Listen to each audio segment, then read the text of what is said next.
Thank you very much, everybody. We've had a great 3 days at the United Nations in New York, and this is quite a gathering. Wow, it's a lot of people, a lot of media. We've covered a great deal of territory. Just left, as you know, Prime Minister Abe of Japan. We're starting trade talks with Japan. They were not willing for years to talk trade, and now they're willing to talk trade, and I'm sure we'll make a very good deal. Just concluded, as you know, 2 days ago, signed a deal with South Korea, trade deal, tremendous deal with South Korea. It means a lot of business for our farmers. We're opening up for farmers. We're opening up for a lot of different groups. We're going to be able to sell much more than double the number of automobiles that we were allowed under a deal that was totally defective, that was there before. And so we're very happy with that. That deal is actually concluded. We're very well along the way with Mexico. The relationship is very good. And with Canada, we'll see what happens. They're charging us 300% tariffs on dairy products. We can't have that. We can't have that. With China, as you know, we put out an announcement today. They would like to see me lose an election because they've never been challenged like this. But I want to open up China to our farmers and to our industrialists and our companies. And China is not open, but we're open to them. They charge us 25, 35, 55% for things, and we charge them nothing in terms of coming into the country. Cars, they're at 25%, and we're at 2% and 2.5%, and don't even collect it, but we collect it now. So we're doing very well in our situation with China on trade. I have a great relationship with the president of China, President Xi, but it's got to be a two-way street. It, for 25 years and longer, was not. And trillions of dollars was taken out of the United States for the benefit of China. We just can't have that. We have to make it fair. So we're at $250 billion now at 25% interest, and a lot of money is coming into our coffers.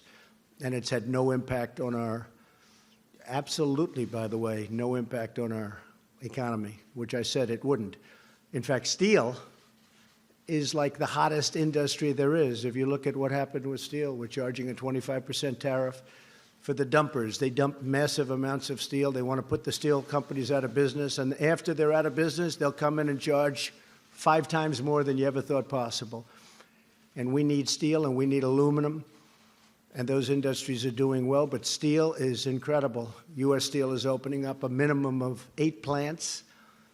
Nucor is opening up plants, and these are big plants, $750 million and $1 billion plants in some cases.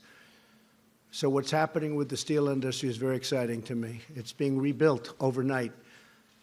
If you look at the miners and coal, if you look at energy, LNG, Japan just gave us some numbers that are incredible. They're doubling the amount that they're going to be buying for Japan. They're taking the LNG and they're doubling it up. I said, you have to do me a favor. We don't want these big deficits. You're going to have to buy more. They're buying massive amounts of equipment and military equipment, and other countries are doing the same thing because we have trade imbalances with almost everybody. It's a rare exception that we don't. So we are doing great as a country. Unfortunately, they just raised interest rates a little bit because we are doing so well. I'm not happy about that because I know it's going to be a question. I am not happy about that. I'd rather pay down debt or do other things, create more jobs. So I'm worried about the fact that they seem to like raising interest rates. We can do other things with the money. But they raised them. And they're raising them because we're doing so well. You know, we're doing much better than I had projected in terms of when I was campaigning. I said we were going to do this, and we're doing much better than anybody ever thought possible. And I will say if others got in, it would have been just the opposite because they were going to put restrictions on, they were going to put regulations on, they were going to choke the economy as it was already choking, but it would have been worse, and they were going to raise your taxes. That's what they want to do now if they ever got control which I don't think they'll have control for a long time. So with that being said, we'll take some questions. And yes, please. John, go ahead. We have plenty of time. Mr. President, thank you very much. Of course, what you're looking forward to tomorrow is the hearings with Judge Kavanaugh before Yes. the Judiciary Committee. Yes. In 1991, when Joe Biden passed along to the Bush 41 White House the allegations that Anita Hill had raised against Clarence Thomas, the Bush White House asked the FBI to look into it as part of Judge Thomas's background investigation, not a criminal investigation, but the Right. background investigation. When these allegations were raised, why didn't this White House do the same thing?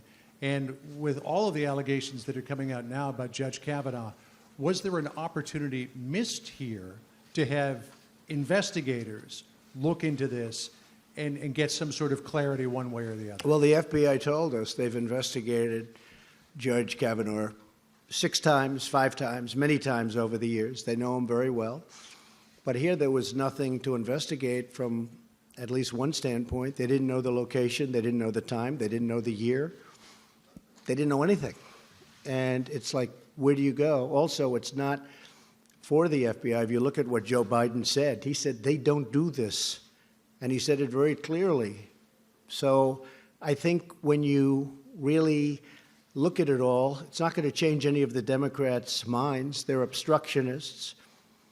They're actually con artists because they know how quality this man is, and they've destroyed a man's reputation, and they want to destroy it even more. And I think people are going to see that in the midterms, what they've done to this family, what they've done to these children, these beautiful children of his, and what they've done to his wife. And they know it's a big, fat con job. And they go into a room, and I guarantee you, they laugh like hell at what they pulled off on you and on the public. They laugh like hell.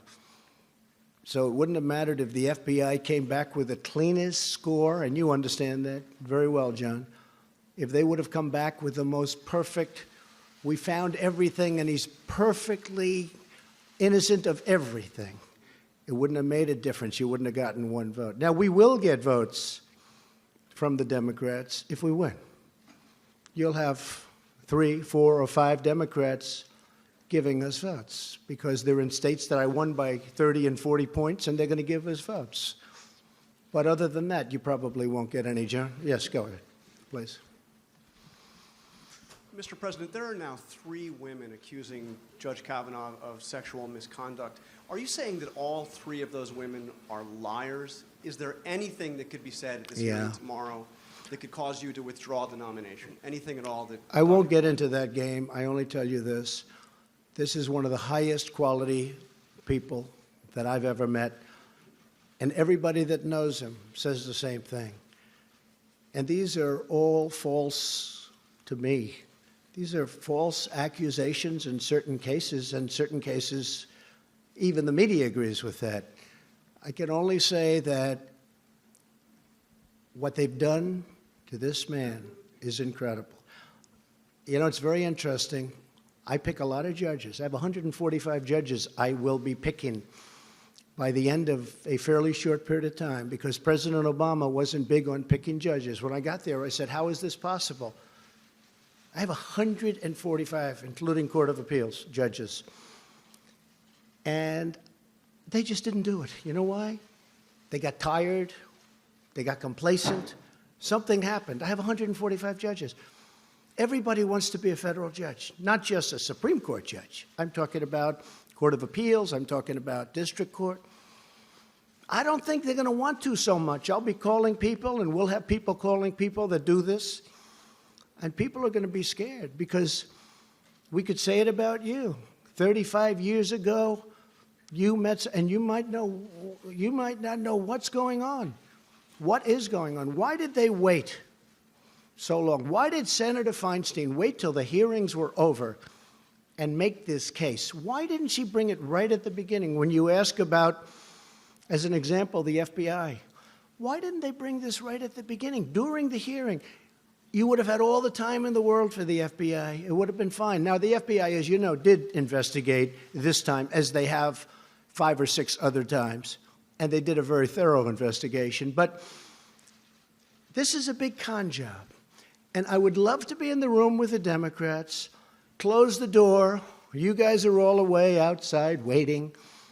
And Schumer and his buddies are all in there laughing how they fooled you all. Let's just stop them. A big fat con. Yeah, go ahead. But, Mr. President, if I could follow up, you have daughters. Can you understand why a victim of sexual assault would not report it at the time? Don't you understand? By the way, I only say this. 36 years, no charge, no nothing. But that Everybody, happens often. I mean, people are going to have to make a decision. 36 years, there's no charge. All of a sudden, the hearings are over, and the rumors start coming out. And then you have this other con artist, Avenatti, come out with another beauty today.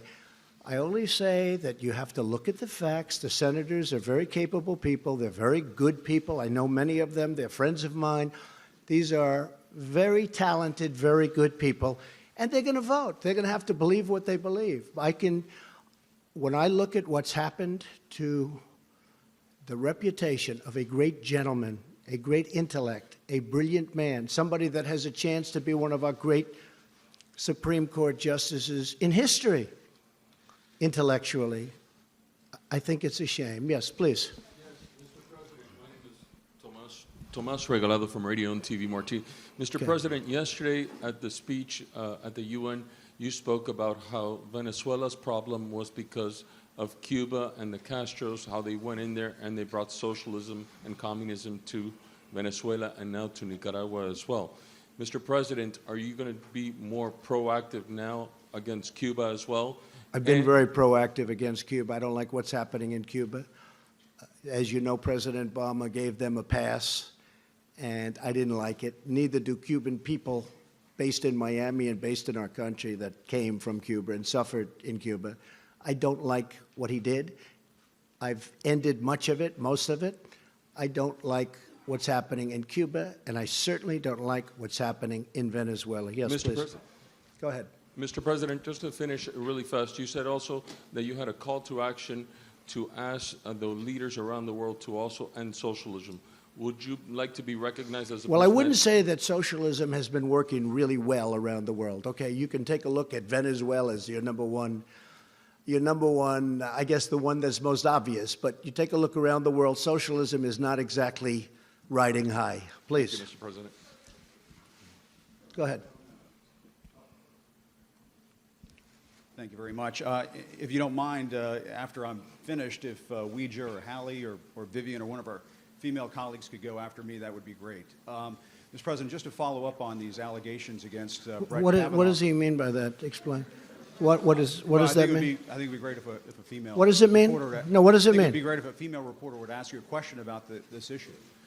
So if you don't mind, I wouldn't could mind pass that it. at all, no. All Wouldn't right. mind it at all. All right, well, let me, if I could Wouldn't make follow any up. difference to me. All right. Go ahead. If I could follow up on John and John's question, why is it, Mr. President, that you always seem to side with the accused and not the accuser? You have three women here who are all making allegations, who are all asking that their stories be heard.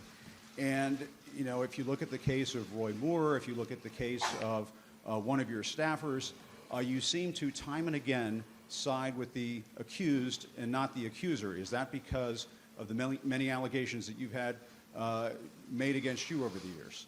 Well, first of all, I wasn't happy with Roy Moore. Let's get that straight. But Roy Moore was a You stood by him. Republican candidate, and I would have rather had a Republican candidate win. I was very happy with Luther Strange, who was a terrific man from Alabama, but Luther Strange had a lot of things going against him. As far as women, whether it's a man or a woman, these are, you know, it can happen the other way. Allegations can go the other way also. You understand that. And whether it was a man or a woman, 30 years ago, 36 years ago, in fact, they don't even know how many years ago because nobody knows what the time is. That's a long time. And I could pick, as an example, hopefully I won't have to do it as a replacement, because hopefully this is going to go very well on Thursday. It's going to go very well on Monday or Saturday or Sunday or whenever they vote. But I could pick a woman, and she could have charges made from many years ago also. But don't you And understand, I sir, would that look many at of the these, character. many No, of these what I have to accusers do. are reluctant to come forward. You've raised doubts about these accusers. Many of them I don't think people are reluctant to forward. come forward. They're going to have a chance to speak at they have a major you're chance to saying speak. why Excuse me. 35 years Excuse me. later? They have a major chance to speak. And it will be tomorrow, I assume. We've delayed this, meaning the Republican senators, not me. The Republican senators have delayed this for weeks now. They're giving the women a major chance to speak. Now, it's possible I'll hear that and I'll say, hey, I'm changing my mind. That is possible. We want to give them a chance to You speak. think all three And they're should have the given. chance? All three should have the chance? to Well, whoever is given a chance, we've delayed it a long time, but they're going to have a big shot at speaking and making their case. And you know what? I could be persuaded also. Okay? Yes, please. Please, go ahead. Go ahead. I'd like to go. Yes, go ahead, please.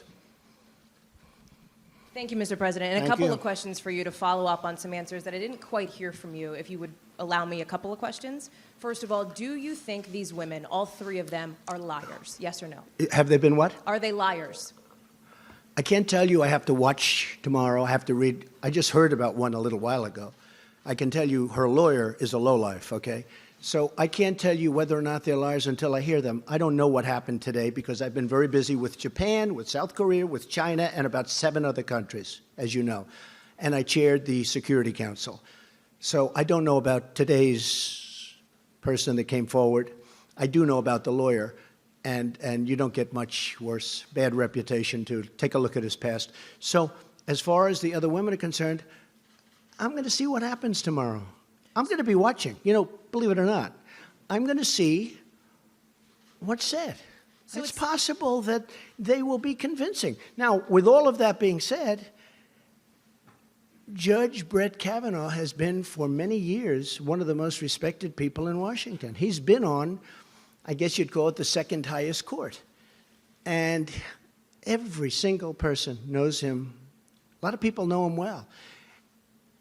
And those people don't believe what's going on. I can always be convinced.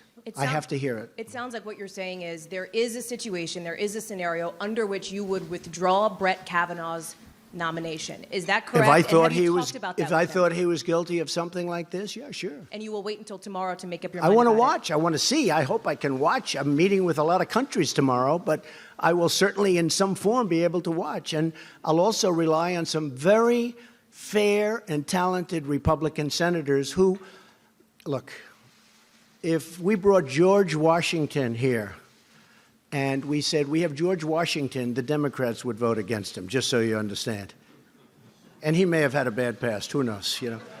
He may have had some, I think, accusations made. Didn't he have a couple of things in his past?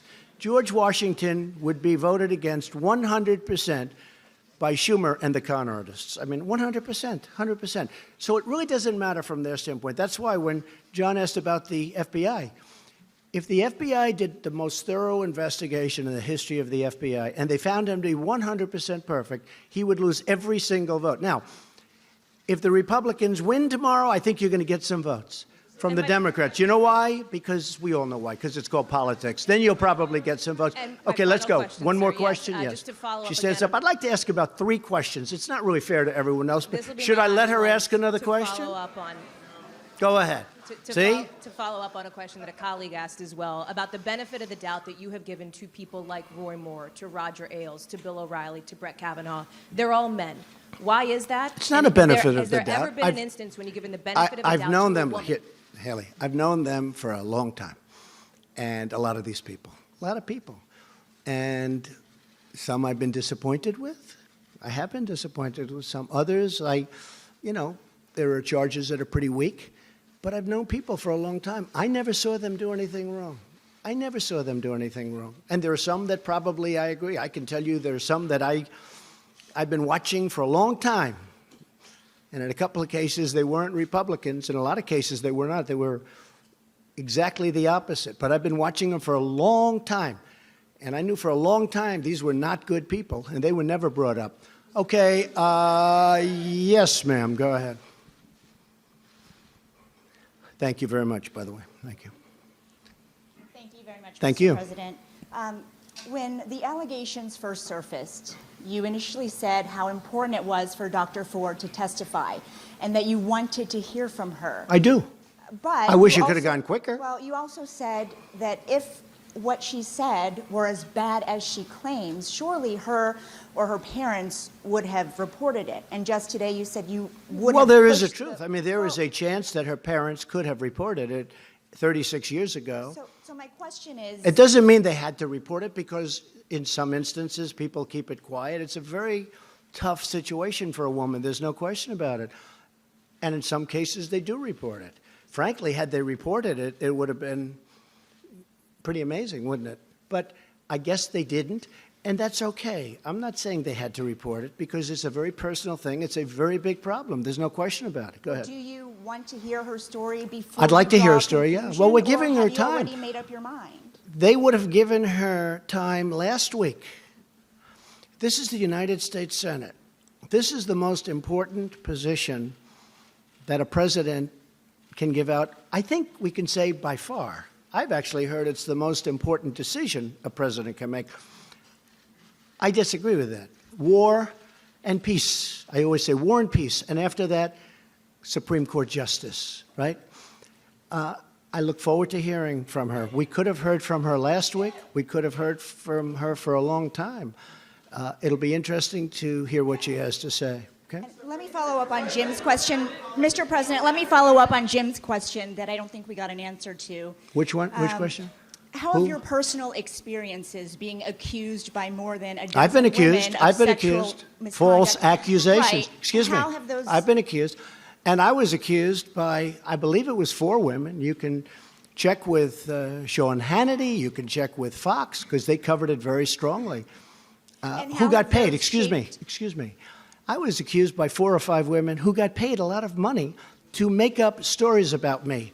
We caught them, and the mainstream media refused to put it on television. They refused to even write about it.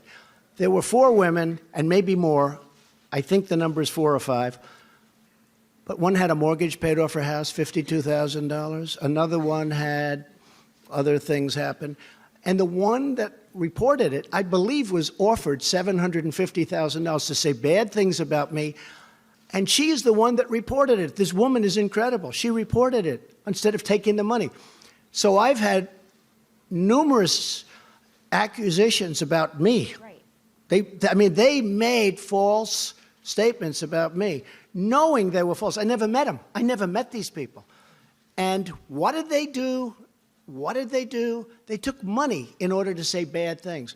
I've had stories written in the New York Times front page about 4 women, the whole top center front page of the New York Times. I think it was 4 big pictures. I said, wow, that's a big thing. What's that? These were women that were quoted saying bad things about me. Not the worst things about me, but bad things. And I said, gee, that's too bad. I knew them a long time ago, 15 years ago, 20 years ago. I said, that's too bad. I'm surprised at them. And then all of a sudden I see them on television, nothing to do with me. The next day or day later, they were incensed. They said, Donald Trump is a nice guy. We never said this. The New York Times did false reporting. They're fake news. And you know what? The New York Times would not report that their story was fake. These women said great things. Not only did they not say the bad stuff, they said great things about me. Front page. And those women, they're incredible women. They went on television, and they didn't want to, and I didn't ask them. And they said the New York Times made it up. They gave false quotes.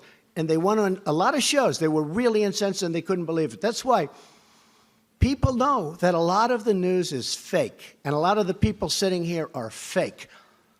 But 20% of them are wonderful, okay? If I could just actually ask Go ahead, my please. question, Mr. Trump. You didn't let me ask my question. You've My been asking a was- question for 10 No, you minutes. So interrupted please my sit down. question. Please, I'm go ahead. asking you, Go ahead. How did those impact your opinions on the allegations against Well, it does Judge impact my opinion. You know Kavanaugh? why? Because I've had a lot of false charges made against me. I'm a very famous person, unfortunately. I've been a famous person for a long time. But I've had a lot of false charges made against me, really false charges. I know friends that have had false charges. People want fame. They want money. They want whatever. So when I see it, I view it differently than somebody sitting home watching television where they say, oh, Judge Kavanaugh, this or that. It's happened to me many times. I've had many false charges. I had a woman sitting in an airplane, and I attacked her while people were coming onto the plane, and I have a #1 bestseller out. I mean, it was a total phony story. There are many of them. So when you say, does it affect me in terms of my thinking with respect to Judge Kavanaugh? Absolutely, because I've had it many times. And if the news would have reported these 4 people, I couldn't believe it. When I heard that they caught these 4 people, I said, wow, that's a big story. And it was for Fox. Okay.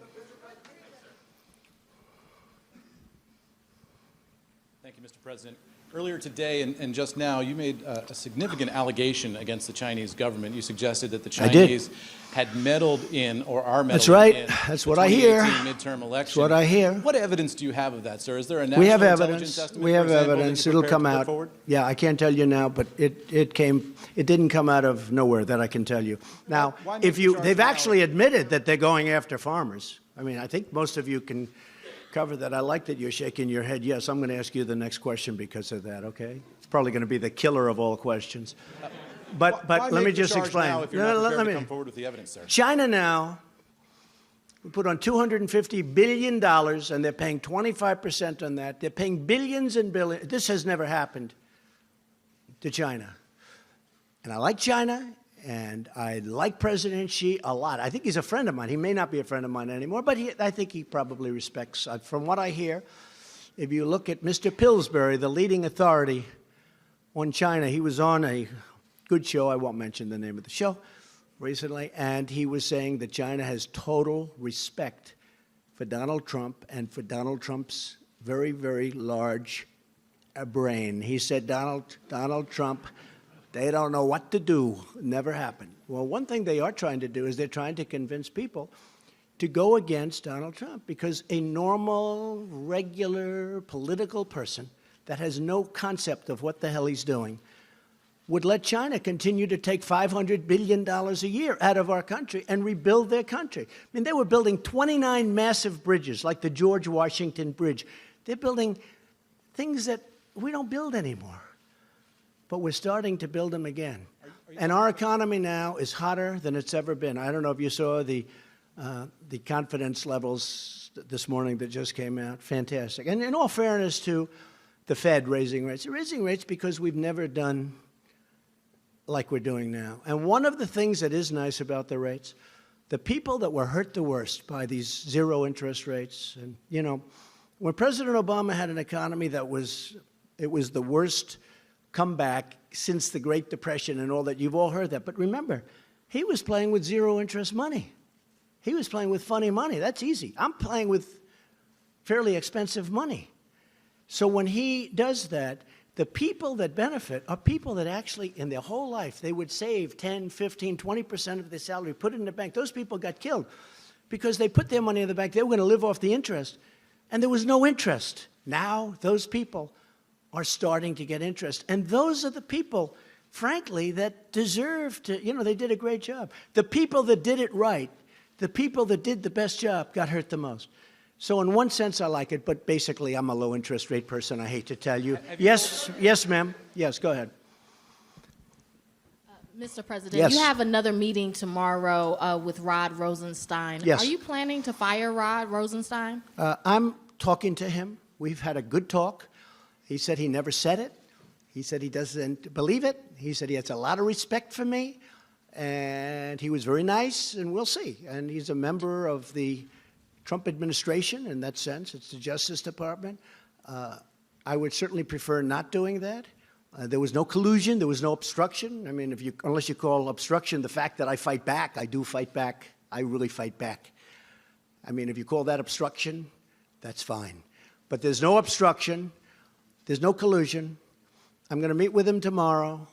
I may call Rod tonight or tomorrow and ask for a little bit of a delay to the meeting because I don't want to do anything that gets in the way of this very important Supreme Court pick. So I don't want it competing and hurting the decision, one way or the other decision. Again, I want to hear what she has to say. But I don't want to do so. I may delay that. I'm going to see. I don't want to do anything that's going to conflict with that. But my preference would be to keep him and to let him finish up. You know, I call it a witch hunt, and it is a witch hunt. If you look at the FBI statements with Strzok and his lover, Lisa Page, if you look at all of the things that have gone on in the FBI, if you look at McCabe taking $700,000 from a Hillary Clinton PAC, essentially run by Terry McAuliffe, who's her best friend in the world, and he gives them hundreds of thousands of dollars. And he's in charge of her campaign, and his wife is getting all of this money to run. She lost. To run. I mean, what's going on? If you look at the horrible statements, like, way to go, Page, great story you put into a newspaper, essentially, now we'll go and investigate that group. It's terrible. We have caught people doing things that are terrible. I would much prefer keeping Rod Rosenstein. Much prefer. Many people say I have the right to absolutely fire him. He said he did not say it.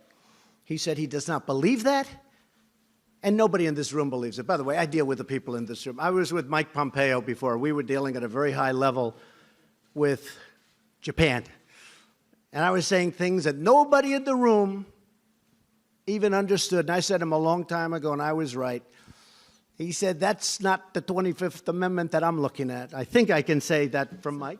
So you don't think anyone in your administration has ever discussed using the 25th Amendment against you? I don't think so. Oh, well, yeah, enemies, sure. You use Within anything your you can. administration or Hey, your cabinet? you use anything they can. They're not in love with me. They're not going to beat me in the election. They know that. They're not going to beat me. The people that I'm looking at are total lightweights. I dream of running against those But people. within Maybe your they'll come up with somebody administration? that's not. They're not going to beat me. I'm against what they want to do. I'm in favor of law enforcement. I'm in favor of safety and security and low taxes. I want low taxes. I want borders. We're getting another $1.6 billion in borders. I want borders. We've spent 3.2 and we're getting another 1.6, and then eventually we're getting the whole thing and we'll complete the wall. They don't want that. They don't want that. They don't want the things that I have. Now, I must say, I know many of the Democrats. They'll say things and then wink at me. And again, it's the same old story. They'll say things, they don't mean it. It's politics. The reason they don't want me is because they want to run the show. They want it. It's power, it's whatever you want to call it. But what they've done here is a disgrace, a total disgrace. And what they do, I know it's sort of interesting. In one case, they say, he's a fascist, he's taking over the government, he's the most powerful president ever, he's a horrible human being, he wants to take over the entire government and he's going to do it, we can't stop him. That didn't work. The next week, he said, he's incompetent. I said, well, wait a minute. In one case, I'm taking over the world. And in the other case, he's incompetent.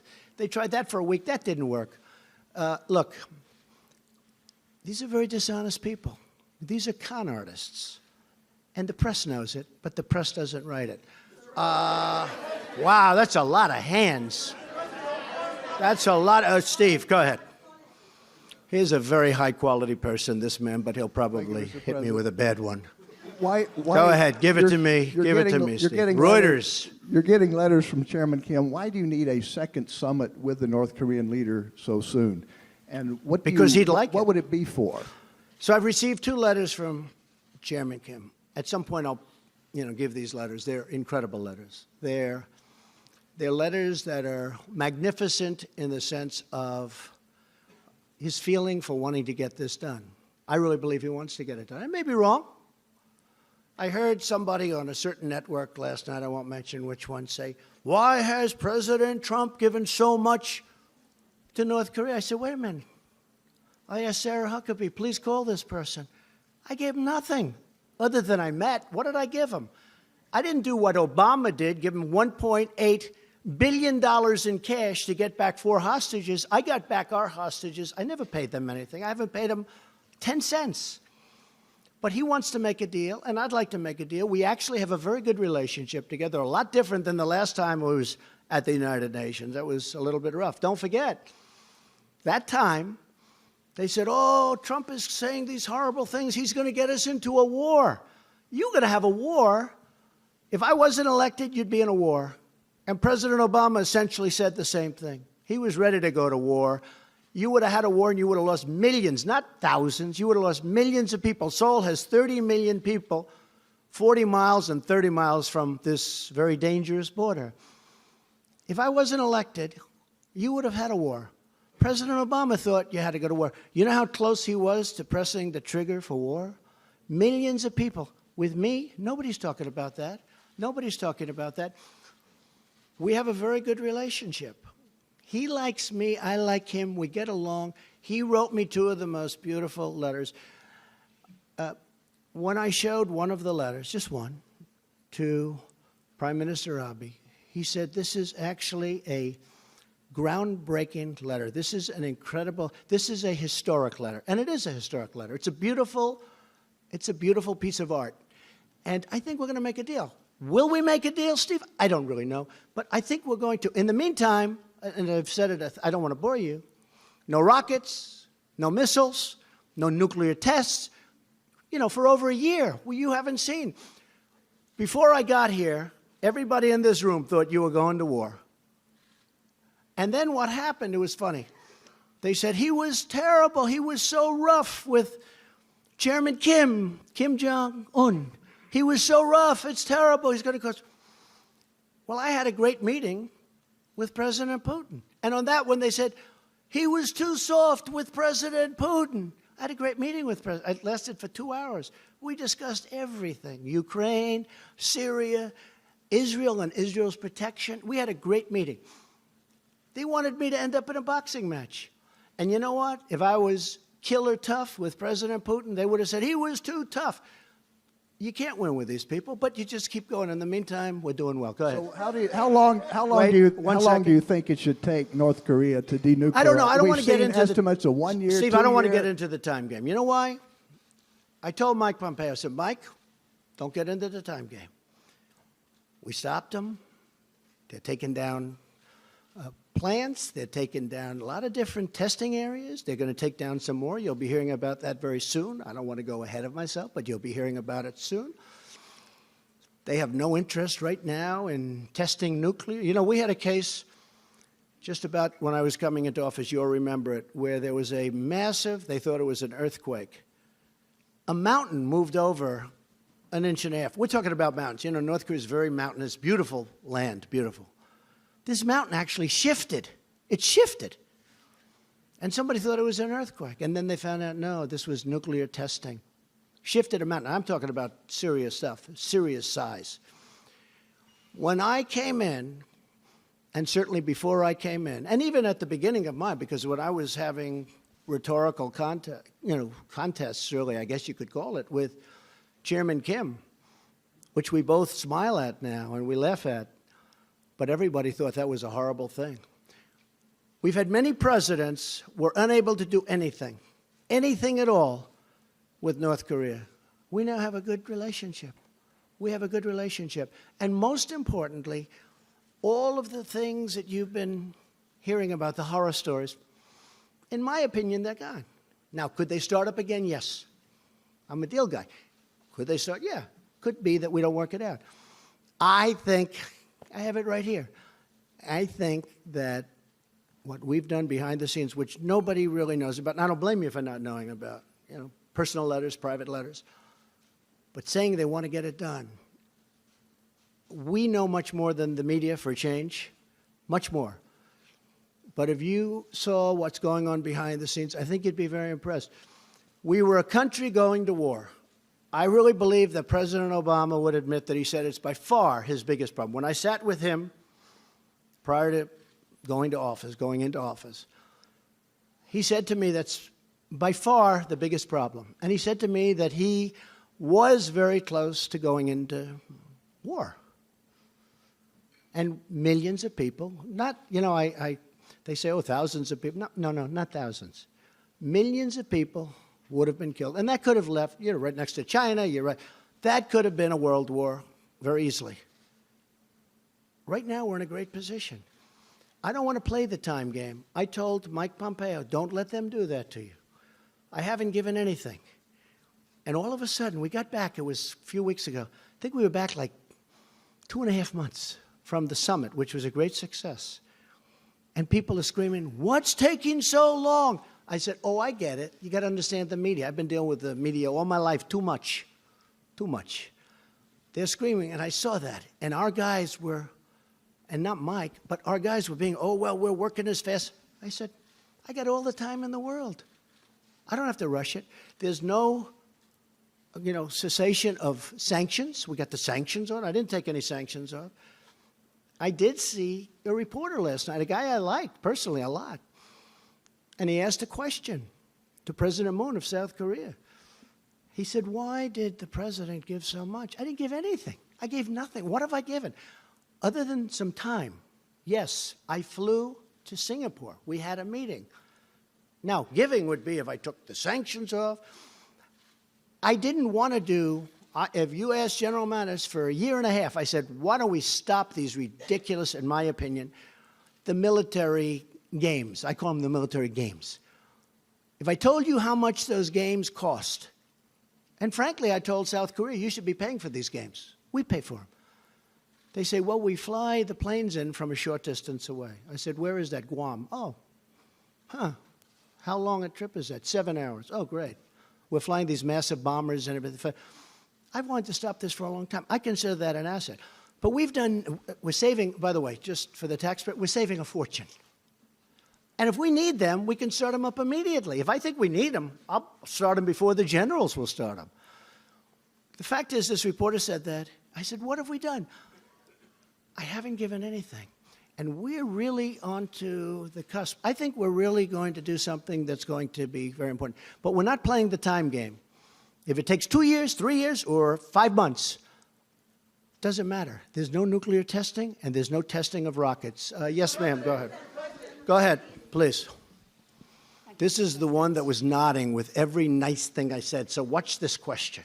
It's a habit of mine. Hannah Thomas-Peter from Sky You're with News. who? Hannah Thomas-Peter from Sky News. Okay, good. Sky News. Thank you, Mr. President. Congratulations on the purchase. Nothing to do with me. I hope you benefited. Go ahead. Are you at all concerned at the message that has been being sent to the women who are watching this when you use language like con job in relation to allegations I've used of much sexual worse assault? language in my life than con job. That's like probably the nicest phrase I've ever used. I mean, con job. It is. It's a con job. You know, confidence. It's a confidence job, but it's a con job by the Democrats. They know it. What about the message that's being They sent did the to same women thing who with are the watching? Russia investigation. They tried to convince people that I had something to do with Russia. There was no collusion. Think of it. I'm in Wisconsin. I'm in Michigan. I say, gee, we're not doing well. I won both those states. We're not doing well. Let me call the Russians to help. Does anybody really believe that? It's a con job. And I watch these guys, little Adam Schiff and all of the guys. He takes a call from a Russian who turned out to be a faker. You know, he was a comedian or something. This is so-and-so calling for... He took the call. Why is he taking a call from a Russian? Senator Warner took a call from a Russian. He was a comedian or something, but he said, we have pictures of President Trump. Whoa, where can I get them? If we ever did that, it would be like a big deal. Yeah, it's a con job, and it's not a bad term. It's not a bad term at all. Are you worried? I'll tell you one thing I can say. I've had a lot of people talking about this to me with respect to what's happening, because it's a horrible precedent. I'm going to have to get other judges and other Supreme Court judges, possibly. I could have a lot of Supreme Court judges, more than 2. And when I called up Brett Kavanaugh, spoke to him and his family, and told them that I chose them, they were so happy and so honored. It was as though, I mean, the biggest thing that's ever happened, and I understand that, U.S. Supreme Court. I don't want to be in a position where people say, no thanks, I don't want to, you know, I spoke to somebody 38 years ago and it may not be good. We have a country to run. We want the best talent in the world. But I'll tell you this. The people that have complained to me about it the most, about what's happening, are women. Women are very angry. You know, I got 52% with women. Everyone said this couldn't happen, 52%. Women are so angry. And I frankly think that they like what the Republicans are doing, but I think they would have liked to have seen it go a lot faster. But give them their day in court. Let her have her day in court. Let somebody else have a day in court. But the ones that I find, I mean, I have men that don't like it, but I have women that are incensed at what's going on. I've always said women are smarter than men. I've said that a lot, and I mean it. But women are incensed at what's going on. Yes, go ahead. Go ahead. Go ahead. Go ahead in the back. Who are you, or where are you from? Yeah, you. Guy looks like he's shocked. That's not. This is going to be not good. It's going to be good, The guy sir. looks totally like stunned. Have you ever been picked before for a question? Yes, sir, but not from President of the Go United ahead. States. Go ahead. Give me a question. Thank you very much. My name is Majid Ghili from Rudao Media Network. I want to, sir, ask you, you always talk about Excuse me, you said where? From where? Rudao Media Network from Kurdistan region, north Okay. of Iraq. I'm a Kurd. Good. Good. Sir, Great people. thank you, sir.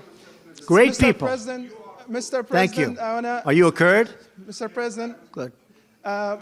They're great President- people. They're great fighters. I like them a lot. Let's go. I like this Mr. question President, so far. you always say you support your allies. Kurds right now, after the defeat of ISIS, are under a lot of pressure in Syria and in Iraq by many adversaries. It's true. What will you do to elevate their position, to support them, in order after they help the United States to defeat ISIS? Well, we are helping them a lot, and we've been very friendly with them. And as you know, we've fought side by side. And we have defeated ISIS, essentially, a very short while ago in the Middle East. And we did it with a lot of help from the Kurds. And they're great fighters. You know, some people are great fighters, and some people aren't. The Kurds are great fighters, and they're great, great people. And we're discussing that situation exactly right now. What will you do to support them, sir? Well, in I'm Iraq just and telling you, Syria? we're going to be discussing that situation. We have already started discussing that situation, but we have had tremendous support from the Kurds in defeating ISIS. And okay? about Syria, sir, in your speech you did not mention... Yes. Go. Uh-oh. You don't need it. Mr. President, Susan Lee from Fox Business. Did you reject a one-on-one meeting with the Canadian Prime Minister Justin Trudeau? Yeah, I did. Why? Because his tariffs are too high and he doesn't seem to want to move, and I've told him, forget about it. And frankly, we're thinking about just taxing cars coming in from Canada. That's the mother lode. That's the big one. We're very unhappy with the negotiations and the negotiating style of Canada. We don't like their representative very much. They've taken advantage. I love Canada, by the way. I have so many friends. I have everybody. It's so many friends. But that has nothing to do with this. I'm representing the United States.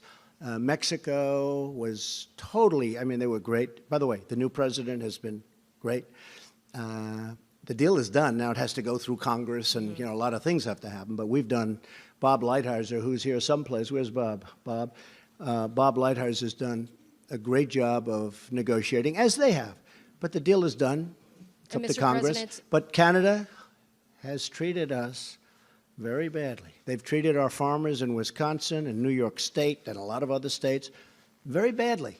Dairy products, 300%. 300%. How do you sell a dairy product at 300%? The answer is you don't. What it is a barrier. It's basically they're saying, we don't have any barriers. By the way, it's 300%, so you don't send it in because you can't compete. So Canada has a long way to go. I must be honest with you. We're not getting along at all with their negotiators. We think their negotiators have taken advantage of our country for a long time. We had people that didn't know what they were doing, and that's why we had, over the last 5 or 6 years, if you average it out, we had $800 billion a year in trade losses. It's ridiculous. It's not going to happen. What about NAFTA? Sir, Mr. President, NAFTA. What Go ahead. does that mean for NAFTA? Will you be pulling out of NAFTA?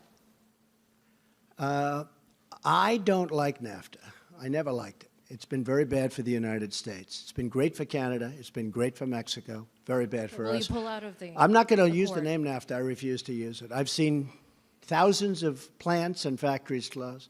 I've seen millions of jobs lost to auto companies that moved. I mean, Mexico has 25% of our auto business now because of NAFTA. Under our deal, it's not going to happen anymore. I hate to tell you it's not. We're going to keep companies. And I told the Mexicans, I said, we have to keep companies, but they're getting a lot also.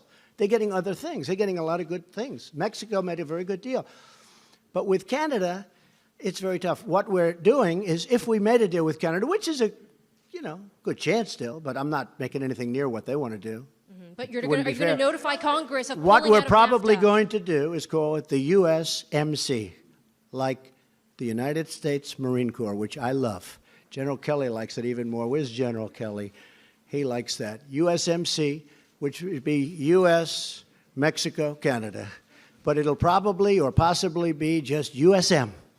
It'll be United States and Mexico. Yes or no? Are you Canada will come along. Now, if Canada doesn't make a deal with us, we're going to make a much better deal. We're going to tax the cars that come in.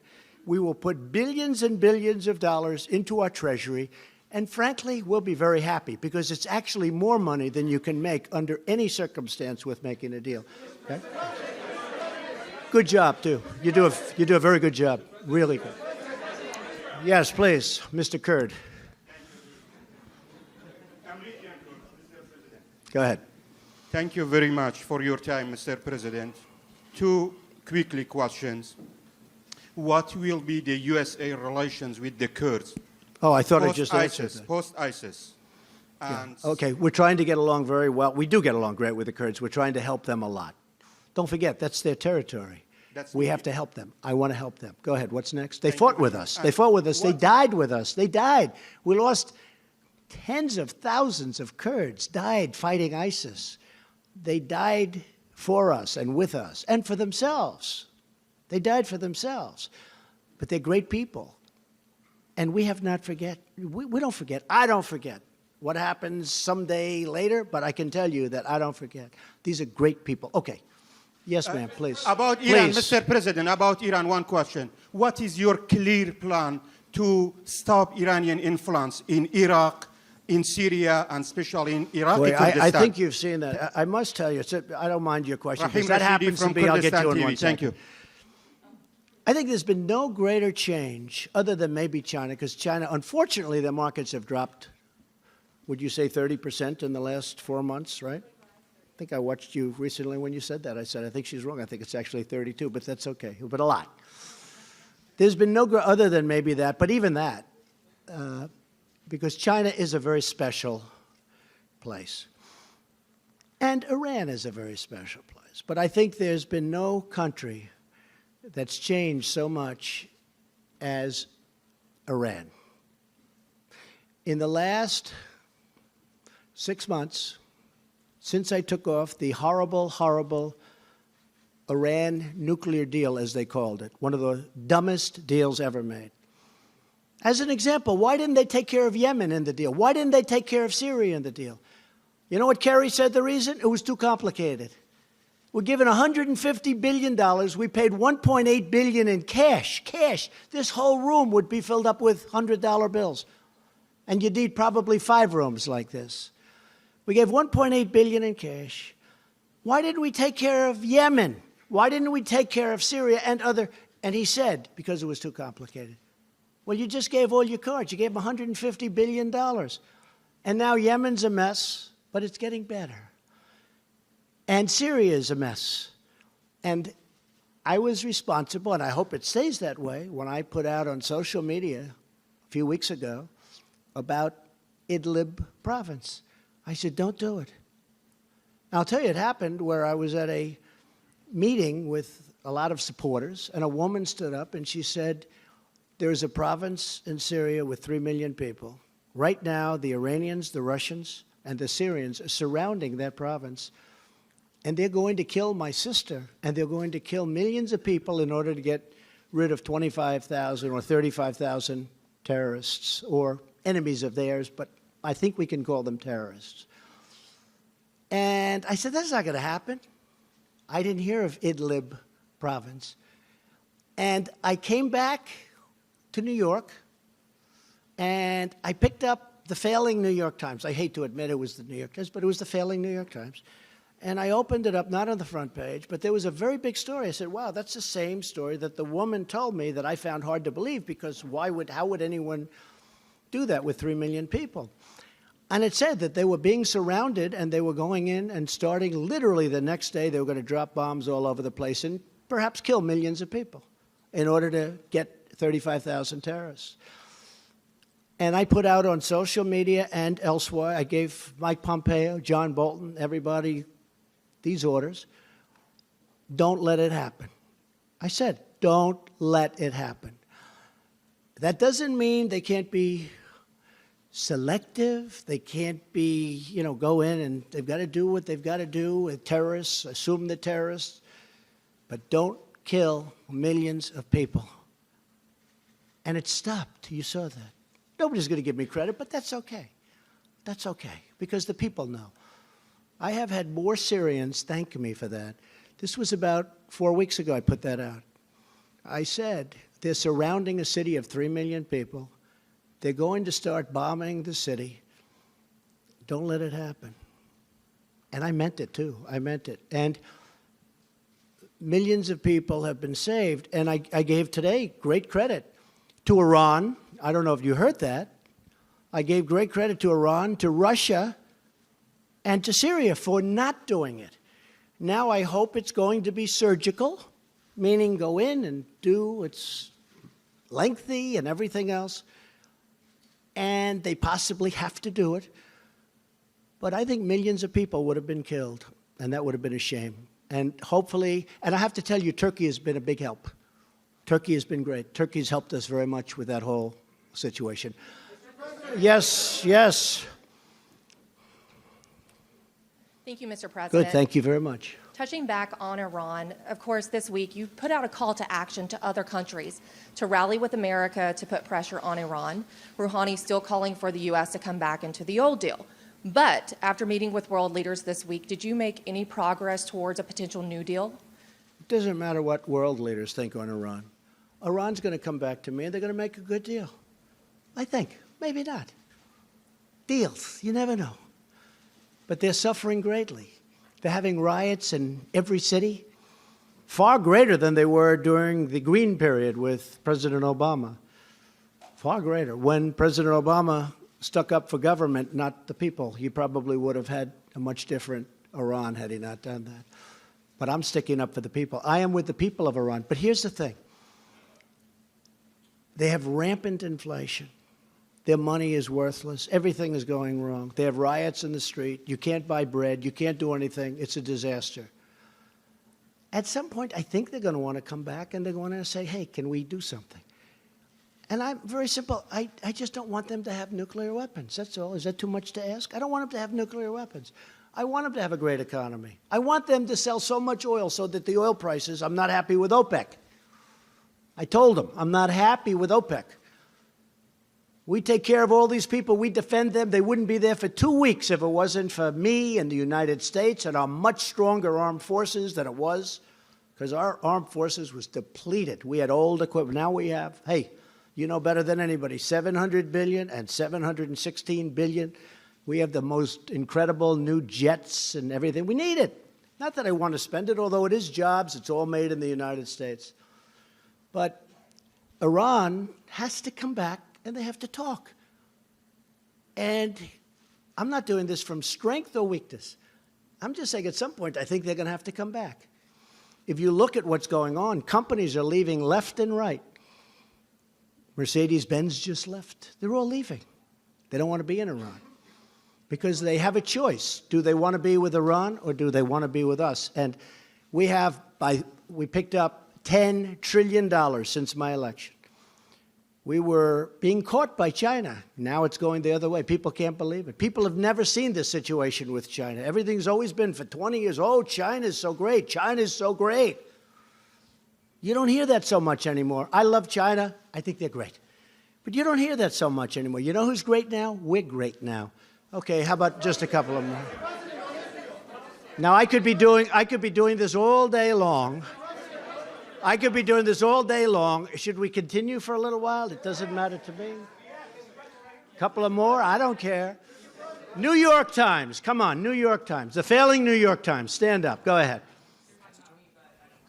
No, I'm talking about the Times is failing. You are far from failing. Go ahead. Okay, but you're not. You were pointing to me, so you meant me. The but Times, very interesting though. The Times, I think they're going to endorse me.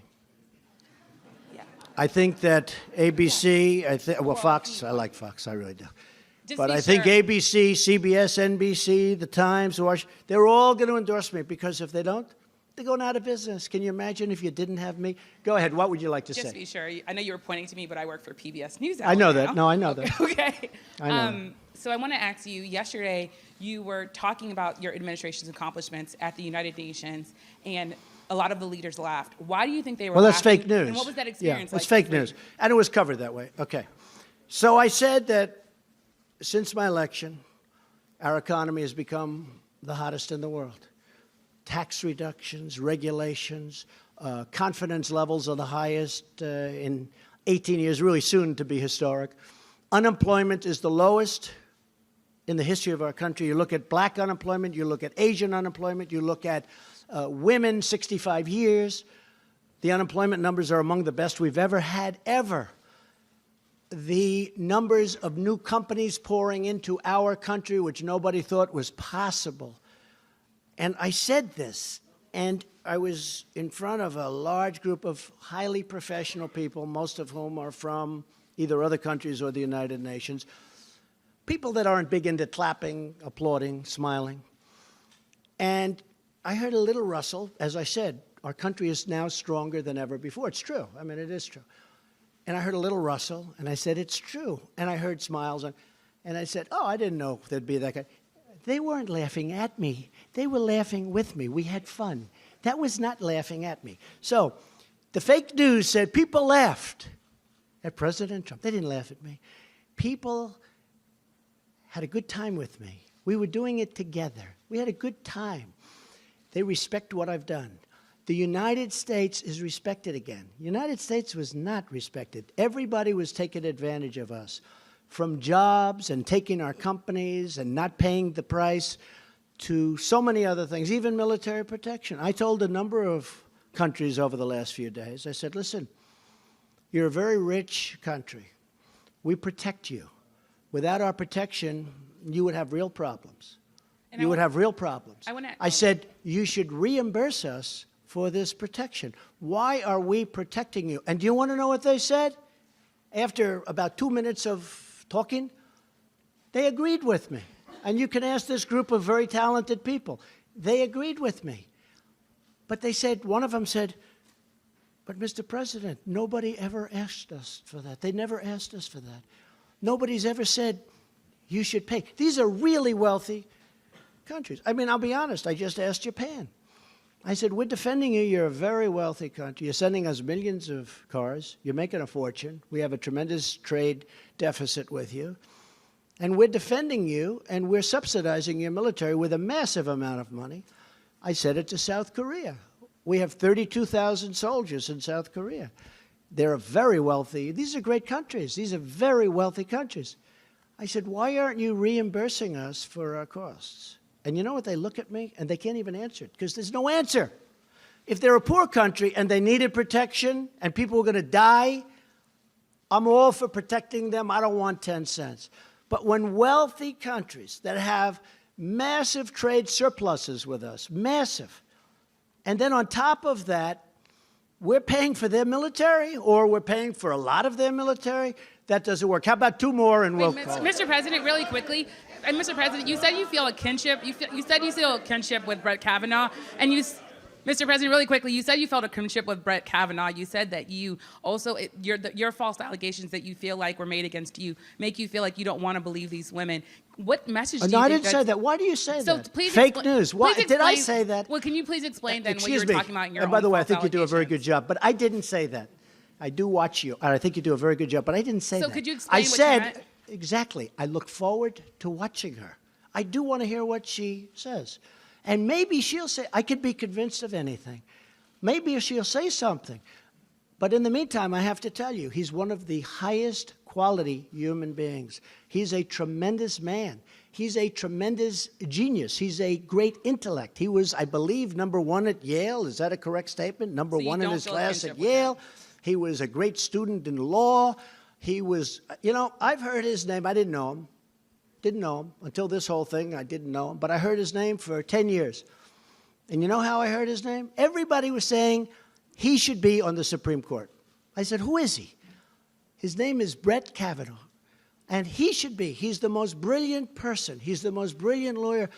They were talking about him on the Supreme Court 10 years ago.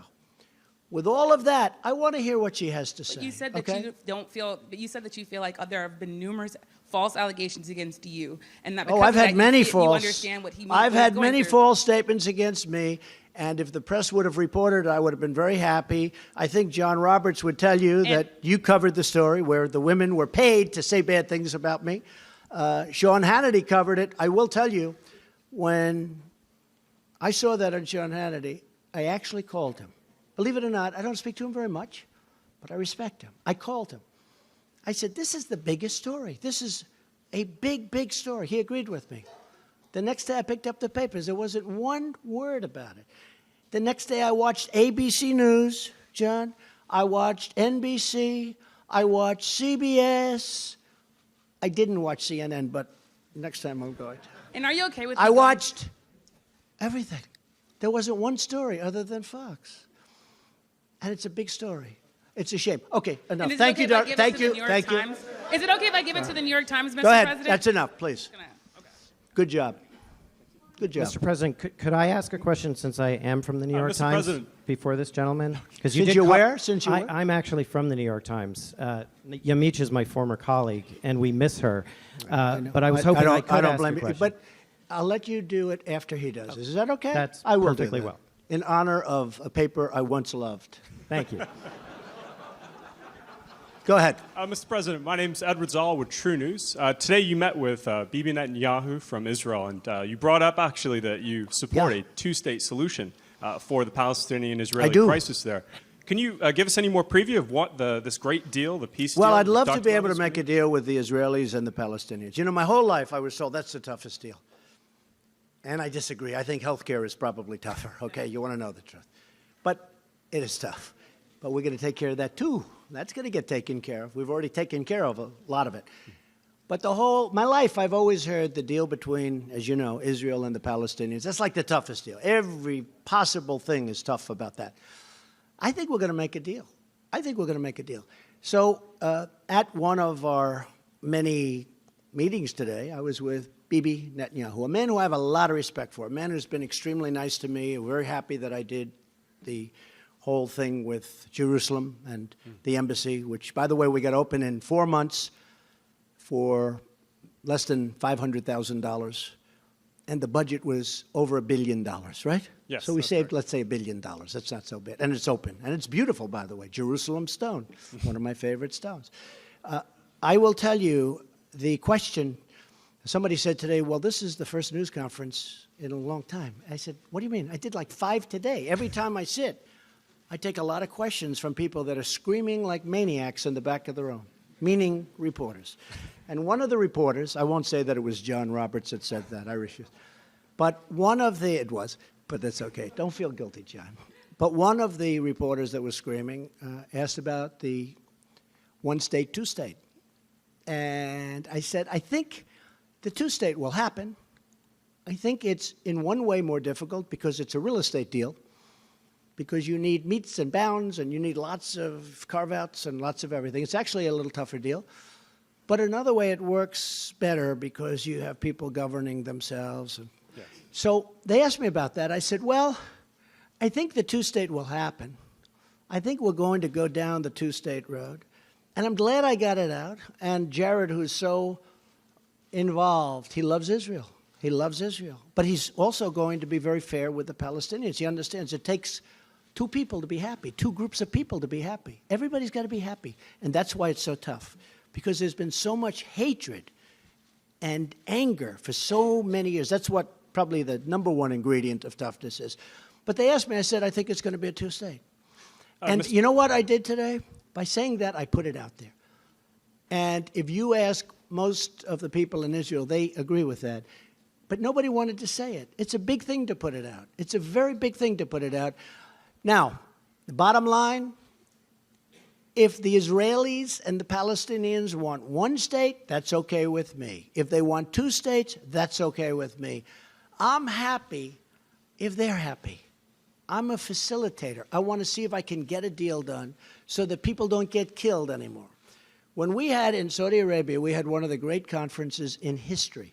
Many of you were there, probably all of you were there.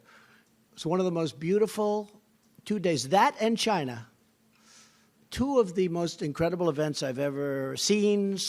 I've never seen anything like it.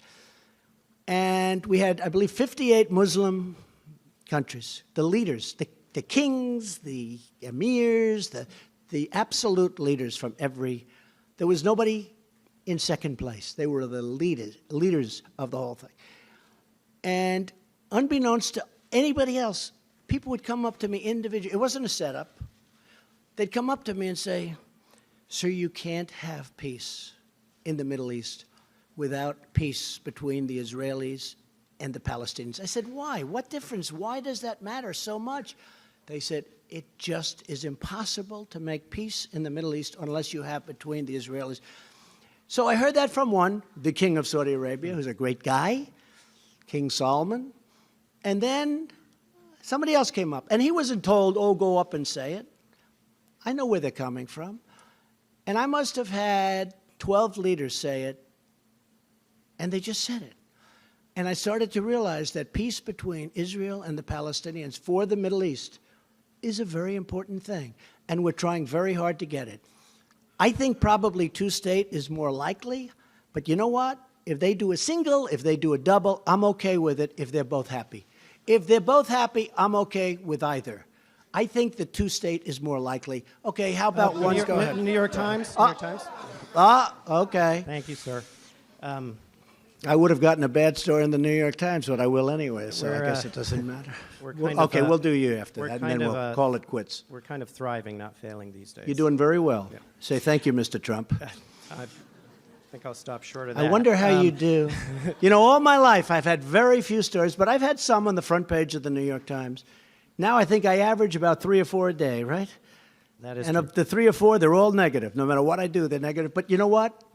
That's okay. I still love the paper. Go ahead. I wanted to come back to China because I think what Yes. you announced today was really important. I agree. You talk about this friendship you have with Xi Jinping, and yet essentially what you did today is accused his government of interfering in our internal affairs, That's right. subverting our democratic process, and doing it to hurt you, the Republican Party. Doing it to help and, them. And your You know what? backers. Yeah, doing it to help them. So how can a guy who does that be your friend?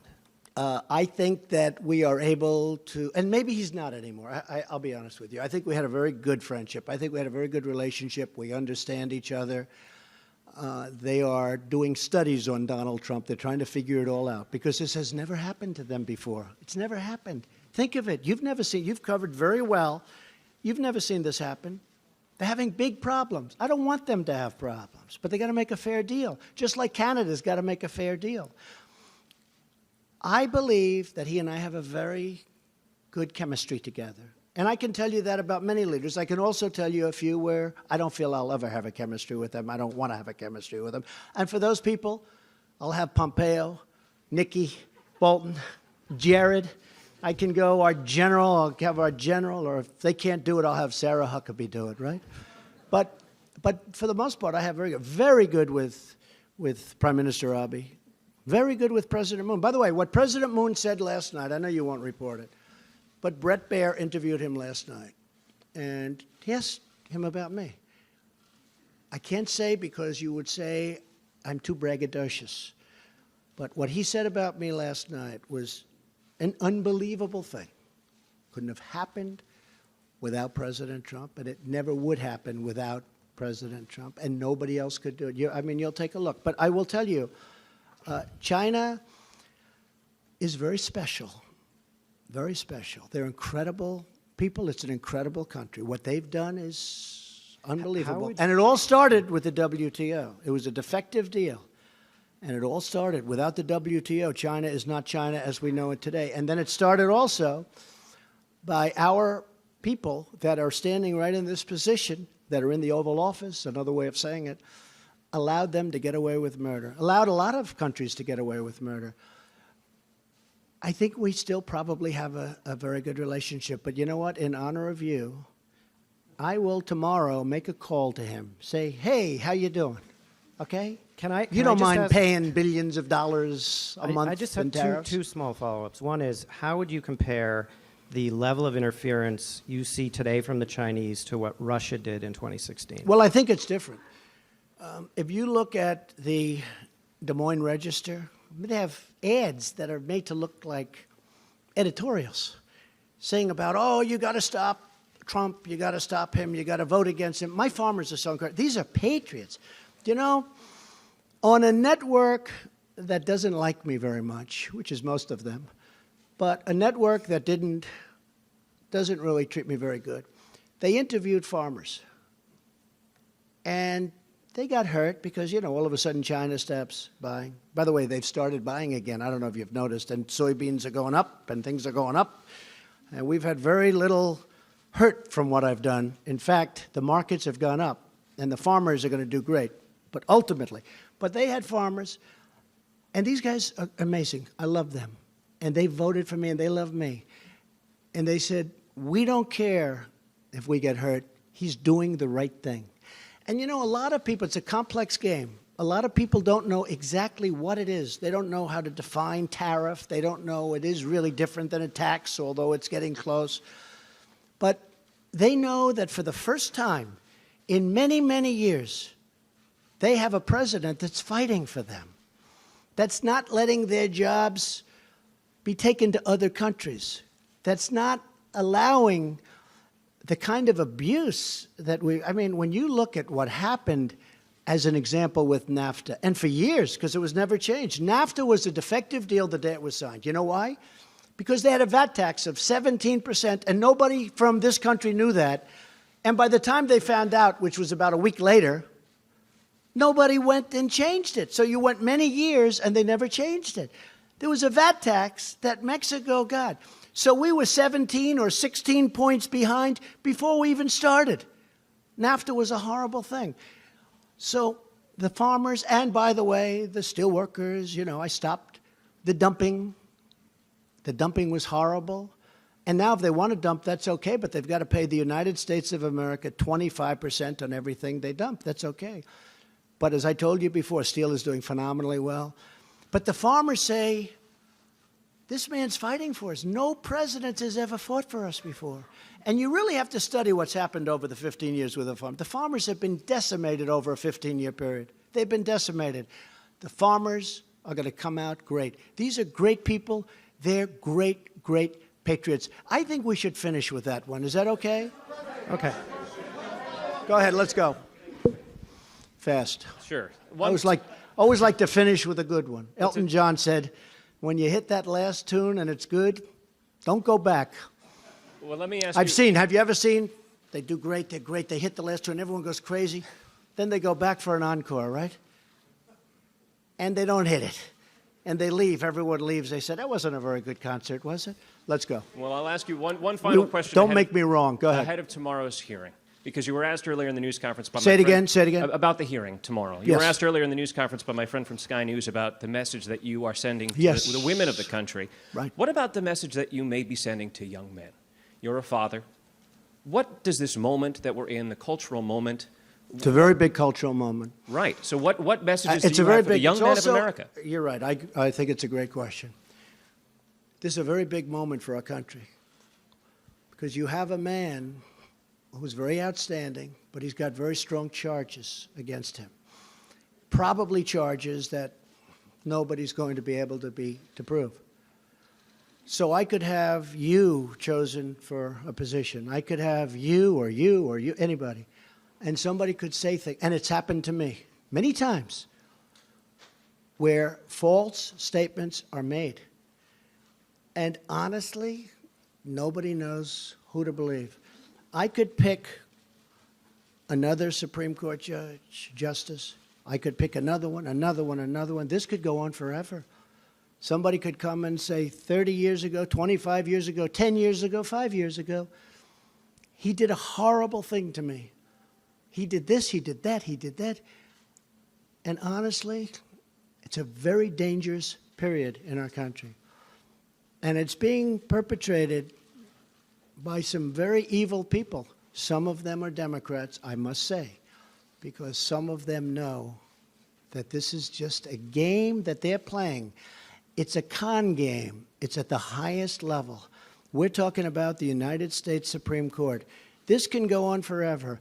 I can pick 5 other people. At a certain point, people are going to say, no, thank you. This is the most coveted job probably in the world.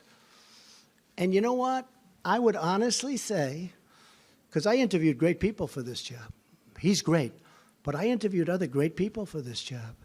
I could conceivably imagine going to one of them and saying, it's too bad what happened to this wonderful man, but I'm going to choose you, number 2.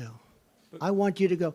And I could conceivably be turned down by somebody that desperately wanted this job 2 months ago. So this is beyond Supreme Court. Right. There's nothing beyond Supreme Court. This is beyond Supreme Court. This has everything to do with our country. When you are guilty until proven innocent, it's just not supposed to be that way. Always I heard, you're innocent until proven guilty. I've heard this for so long, and it's such a beautiful phrase. In this case, you're guilty until proven innocent. I think that is a very, very dangerous standard for our country. With that being said, I look forward to what she has to say.